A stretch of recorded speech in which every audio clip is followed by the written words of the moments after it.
दिन भर घूम के अइला है, कौन कमाई कैला है। आप जब भी किसी क्षेत्र में कोई भी काम करते हैं तो अंत में हिसाब लगाते हैं कि उसका परिणाम क्या निकला, आपकी सकल कमाई क्या निकली। पिछले 9 सालों से अधिक समय से हमारे देश में भाजपा की सरकार चल रही है और आज इस वीडियो में हम मोदी सरकार की एक ऐसी कमाई का जिक्र करने जा रहे हैं जिस कमाई ने भारत को पूरी दुनिया में बदनाम कर दिया है। जी हाँ, बदनाम कर दिया है। पीएम मोदी की तथा उनकी सरकार की ये ऐसी कमाई है जिसने उनकी राजनीति को भले ही लाभ पहुंचाया हो, मगर भारत को ऐसा नुकसान दिया है, ऐसी चोट पहुंचाई है जिसकी भरपाई आने वाले कई दशकों में शायद हो न पाए। ये जो रिपोर्ट सामने आई है, इसके तथ्यों को बहुत ही ध्यान से देखिएगा और खुद आकलन करिएगा कि क्या देश को ऐसी कमाई की जरूरत है। अच्छा, एक बात बताइए, आपकी उम्र क्या है? यदि आप बूढ़े हो चुके हैं तब तो इस खबर को और भी ज्यादा ध्यान से देखिएगा, और नहीं हुए हैं तो 10, 20, 40 साल बाद होंगे ही, तो बुढ़ौती को लेकर अभी से सोचना शुरू कर दीजिए, वरना बुढ़ौती खराब हो सकती है। और इसे लेकर यूनाइटेड नेशंस ने चेतावनी दी है, चेताया है। इसके साथ ही बात करेंगे दिल्ली दंगा और मुसलमानों की। उधर यूपी एटीएस ने पाकिस्तानी आतंकियों को पैसा भेजने के मामले में एक व्यक्ति को गिरफ्तार किया है, मगर मोदी मीडिया इस खबर को बिना पानी के घोंट गया है। इस पर भी विस्तार से बात करेंगे और कुछ अन्य बेहद महत्वपूर्ण मामले भी हैं जिन पर बात होगी। आपकी इस खबर को देख लीजिए। मुआवजा, एमएसपी और कर्ज माफी के मुद्दों को लेकर किसान आंदोलन पर उतर चुके हैं। बड़ी संख्या में किसान रेलवे लाइनों पर बैठे हुए हैं। रेलवे ट्रैक जाम होने के बाद दिल्ली से अमृतसर, पठानकोट, अमृतसर और पंजाब से चंडीगढ़ जैसे तमाम रूट्स पूरी तरह से ठप। दैनिक भास्कर के अनुसार अब तक 90 ट्रेनें प्रभावित हो चुकी हैं। हो सकता है जब आप ये वीडियो देख रहे हो तब और ज्यादा प्रभाव बढ़ चुका हो। किसानों ने दिल्ली चंडीगढ़ नेशनल हाईवे भी जाम कर दिया है और सड़कों पर बैठे हुए हैं। इस आंदोलन में 19 किसान मजदूर संगठन भाग ले रहे हैं। अब उत्तराखंड की इस खबर को ध्यान से देख लीजिए। सरकारी रिपोर्ट में पता चला है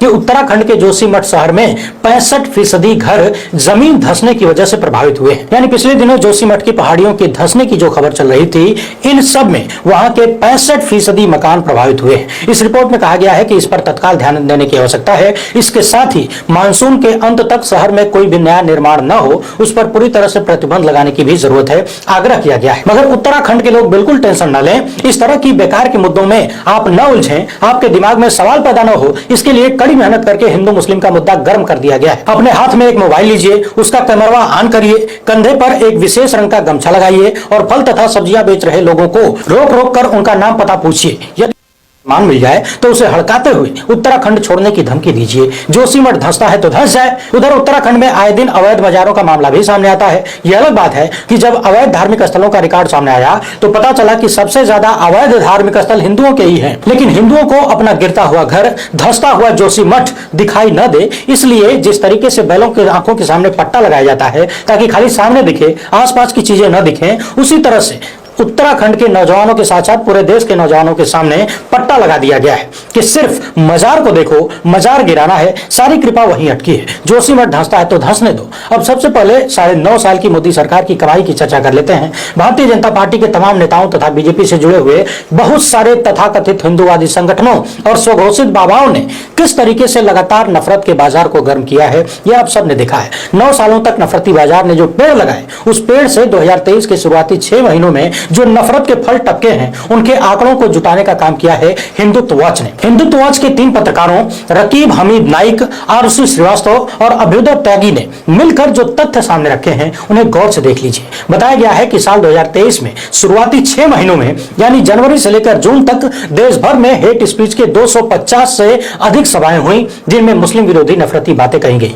इस रिपोर्ट में बताया गया है कि ये जो 250 से अधिक नफरती भाषण दिए गए, इनमें से 80% नफरती भाषण उन राज्यों में दिए गए जहां पर भारतीय जनता पार्टी की सरकारें हैं। इसके साथ ही एक बात और ध्यान देने वाली है, 70% नफरती बयानबाजी उन राज्यों में हुई है जहां पर 2023 या 2024 में चुनाव होने वाले हैं। यानी कि ये जो चुनावी राज्यों में 70% नफरती बयानबाजी हुई है, इनमें से लगभग आधी बयानबाजी उन राज्यों में हुई जहां पर 2023 के विधानसभा चुनाव होने वाले हैं और आधी वहां पर हुई जहां 2024 में चुनाव होने वाले हैं। एक आंकड़ा और ध्यान से सुन लीजिए। जिन राज्यों में, यानी जिन 8 राज्यों में सबसे ज्यादा नफरती बातें कही गई, नफरती भाषण दिए गए, उन 8 राज्यों में से 7 में या तो बीजेपी की सरकार है या फिर बीजेपी गठबंधन में सरकार है। यानी नफरती भाषण उन राज्यों में सबसे ज्यादा हुए जहां पर भारतीय जनता पार्टी सत्ता में है। यहां एक बात और ध्यान देने वाली है, इस रिपोर्ट में यह भी बताया गया है कि इस प्रकार के जो भी आयोजन हुए उनमें से 52% यानी आधे से अधिक सभाओं का आयोजन विश्व हिंदू परिषद, बजरंग दल, आरएसएस तथा भाजपा से जुड़े हुए संस्थाओं द्वारा किए गए। इस रिपोर्ट में यह भी बताया गया गया है कि रामनवमी जैसे हिंदू त्योहारों को चिन्हित करके इन त्योहारों का दुरुपयोग करने का भी प्रयास किया गया है। अब जरा ये जान लीजिए कि नफरती भाषणों में कहा क्या गया था और किस औसत में कहा गया। रिपोर्ट में बताया गया है कि 33% भाषणों में साफ साफ मुसलमानों के खिलाफ हिंसा की बात कही गई, यानी मारने काटने की बात कही गई। 12% में हथियार उठाने का आह्वान किया गया। 11% भाषणों में मुसलमानों के बहिष्कार का आह्वान किया गया, यानी आर्थिक बहिष्कार या सामाजिक बहिष्कार। और 4% नफरती भाषणों में मुस्लिम महिलाओं को टारगेट करते हुए नफरती बातें तथा लैंगिक भेदभाव वाले भाषण दिए गए। आपको याद होगा, हाल ही में कर्नाटक में विधानसभा के चुनाव थे। उस दौरान भाजपा सांसद प्रज्ञा ठाकुर ने चाकू की धार तेज करने की बात कही थी। महाराष्ट्र में आए दिन टी राजा नाम के एक पूर्व भाजपा नेता मस्जिदों के सामने खड़े होकर मां बहन की गंदी गंदी गालियां मुसलमानों को देते हुए सुना जा सकता है। एक तरफ वो व्यक्ति मुसलमानों को तथा मस्जिद की तरफ इशारा करते हुए सरेआम गाली देते हुए दिखाई देता है और दूसरी तरफ उसी भीड़ में तमाम पुलिस के जवान भी दिखते हैं, मगर कार्रवाई के नाम पर ठन ठन गोपाल। वैसे भी इस वक्त नफरती बयानबाजी करने वालों के खिलाफ कार्रवाई की उम्मीद करना मूर्खता की पराकाष्ठा कही जा सकती है, क्योंकि आज का वो दौर है कि आप मुसलमानों के खिलाफ कोई नफरती बातें कहें, बयानबाजी करें, उन्हें गाली दें, उन्हें मारने का आह्वान करिए तो आपको इनाम मिलेगा। शायद इन्हीं चीजों को देखकर सेना के एक जवान ने अपने ही दोस्त से खुद को पिटवाकर हाथ पांव बंधवाकर पुलिस में कंप्लेन कर दिया कि मुसलमानों ने मुझे मारा है, मेरी पीठ पर पीएफआई लिख दिया है। मगर पुलिस ने जब जांच की तो मामला खुल गया कि सब कुछ मुसलमानों को बदनाम करके अपना नाम करने की जुगत के तहत किया गया है। ताजा तरीन घटना नई संसद के भीतर पुरानी नफरत को देख लीजिए। आपको याद ही होगा, भाजपा सांसद रमेश बिधूड़ी ने बहुजन समाज पार्टी के सांसद दानिश अली को कितने घटिया और गंदे शब्दों के साथ सुशोभित किया था,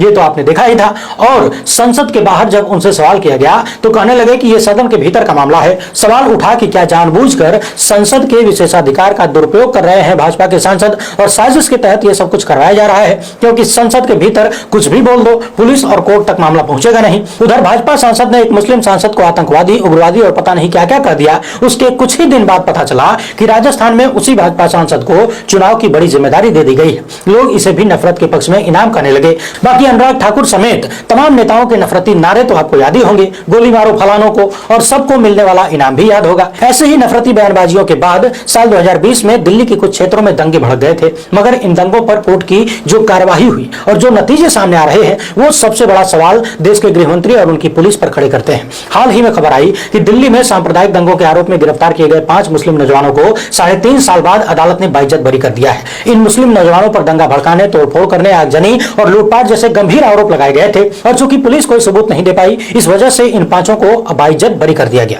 एडवोकेट जहीरुद्दीन बाबर की दलील सुनने के बाद अदालत ने इन सबको रिहा कर दिया। इन नौजवानों का मुकदमा जमीयत उलमाए हिंद ने लड़ा था। यहाँ एक बात और ध्यान देने वाली है, पिछले दिनों दिल्ली दंगों के मामले पर सुनवाई करते हुए अदालतों ने दिल्ली पुलिस को जमकर फटकार लगाई। झूठा मुकदमा गढ़ने, फर्जी केस बनाने, लोगों को फंसाने से लेकर बल्ली का बकरा बनाने तक तमाम तरीके के सवाल दिल्ली पुलिस को लेकर उठे। और ये सब कुछ उसी मेहनत का नतीजा है जो पिछले कई सालों से सत्ता में बैठे लोग या उनके लोग कर रहे हैं। यहाँ प्रधानमंत्री के कपड़ों से पहचान लेने वाले बयान को भी याद कर लीजिए। अब सबसे पहले अपनी बुढ़ोती की चिंता कर लेते हैं, इसके बाद यूपी एटीएस पर बात करेंगे। याद करिए, पिछले कुछ सालों में आपने सैकड़ों बार सुना होगा कि भारत नौजवानों का देश है, युवाओं का देश है, युवा देश है, बहुत सारी संभावनाएं हैं, फलाना है, ढिमकाना है। भारत में युवाओं की संख्या ज्यादा है, बहुत अच्छी बात है, मगर यह अच्छी बात तब होती जब आपने अपने युवाओं का बेहतरीन प्रयोग किया होता। यदि आप देश के युवाओं को नफरत के दलदल में ढकेल देंगे, बेरोजगारी के दंश को झेलने के लिए मजबूर कर देंगे, असल मुद्दों की पहचान मिटा देंगे, अपनी समस्याओं की पहचान मिटा देंगे, एक दूसरे के खिलाफ खड़ा कर देंगे,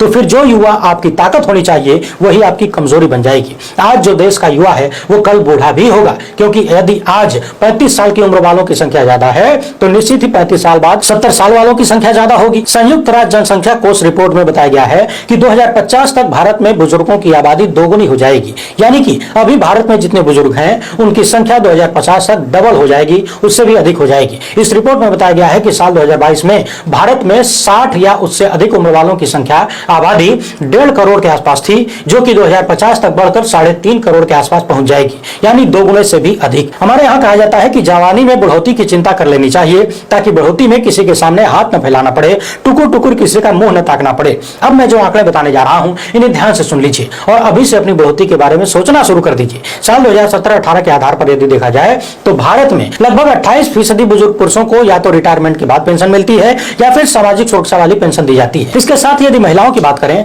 तो लगभग 29% के आसपास रिटायरमेंट के बाद वाली या फिर सरकार की तरफ से दी जाने वाली वृद्धा पेंशन मिलती है, यानी कि महिलाओं और पुरुषों दोनों को ही देखा जाए तो 30% से भी कम बुजुर्गों को पेंशन मिल पाती है। और सामाजिक सुरक्षा के तहत कितनी पेंशन मिलती है ये तो आप सब जानते ही हैं। आज की महंगाई के दौर में उस पेंशन से बुजुर्गों की कितनी राहत मिलती होगी, इसका अंदाजा आराम से लगाया जा सकता है। मगर सोचने वाली बात यह है कि बाकी जो 70-72% ऐसे महिला या पुरुष हैं जिन्हें किसी भी तरह की पेंशन नहीं मिलती, उनके जीवन की कठिनाइयों का क्या। और अभी जब भारत में 2022 के आंकड़ों के अनुसार बुजुर्गों की संख्या 1.5 करोड़ के आसपास ही है और तब यह हालत है, तो फिर जब इनकी संख्या 3.5 करोड़ हो जाएगी तब क्या होगा। यहाँ एक बात और ध्यान में रखिए, 2047 में भारत विश्व गुरु बने चाहे न बने, हम दुनिया की आर्थिक महाशक्ति बने चाहे न बने, लेकिन बुढ़ौती आना तो तय है। अभी वृद्धा पेंशन के नाम पर कहीं 200, कहीं 300, कहीं 500 रुपया इसी तरह से मिलता है। 25 साल बाद हो सकता है बढ़ के 1000 हो जाए, 1500, 2000 हो जाए, 5000 हो जाए, मगर उस वक्त की महंगाई का क्या स्तर होगा, इसकी कल्पना करते हुए बढ़ोतरी के जुगाड़ में अभी से लग जाइए। उधर यूपी एटीएस ने पाकिस्तानी आतंकियों को हवाला के जरिए पैसा भेजने के आरोप में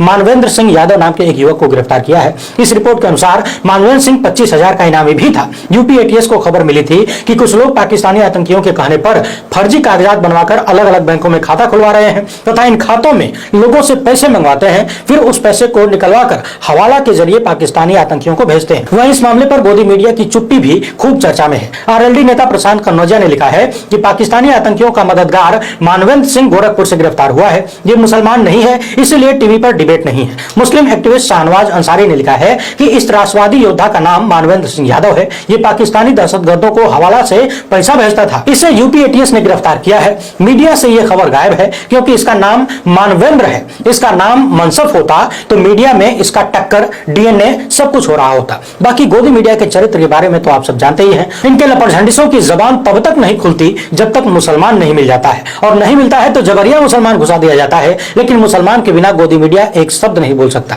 हाल ही में आपने देखा था डीआरडीओ के एक वैज्ञानिक को, जो कि आरएसएस से भी गंभीर रूप से जुड़ा हुआ था, उसे भी गिरफ्तार किया गया पाकिस्तानी महिला जासूस को भारतीय खुफिया जानकारी लीक करने के मामले में। पिछले ही वीडियो में हमने एक अन्य मामला बताया था जहां पर सेना कैंप में अस्थायी रूप से कुछ महीनों तक काम करने वाले एक व्यक्ति पर आरोप लगा था कि उसने महिला पाकिस्तानी जासूस से सोशल मीडिया पर दोस्ती की और कुछ खुफिया जानकारी लीक की, मगर इनमें से किसी का भी नाम मुस्लिम नहीं था। शायद इसीलिए इन सब की खबर कहीं नहीं छपी और पूरी तरह से सन्नाटा मार लिया गया। देश के सामने सारे उदाहरण हैं। एक तरफ दिल्ली के वो मुस्लिम नौजवान जिन्हें सालों तक जेल में ठूस कर रखा गया और उनके खिलाफ दिल्ली पुलिस के पास कोई सबूत नहीं था, कोर्ट ने बाइज्जत बरी कर दिया, और एक तरफ वो लोग हैं जिन्हें इतने गंभीर आरोपों में गिरफ्तार किया जाता है मगर मीडिया में कहीं कोई रिपोर्ट नहीं दिखाई जाती, कहीं कोई चर्चा नहीं होती, कोई गर्मा गर्म बहस नहीं होती।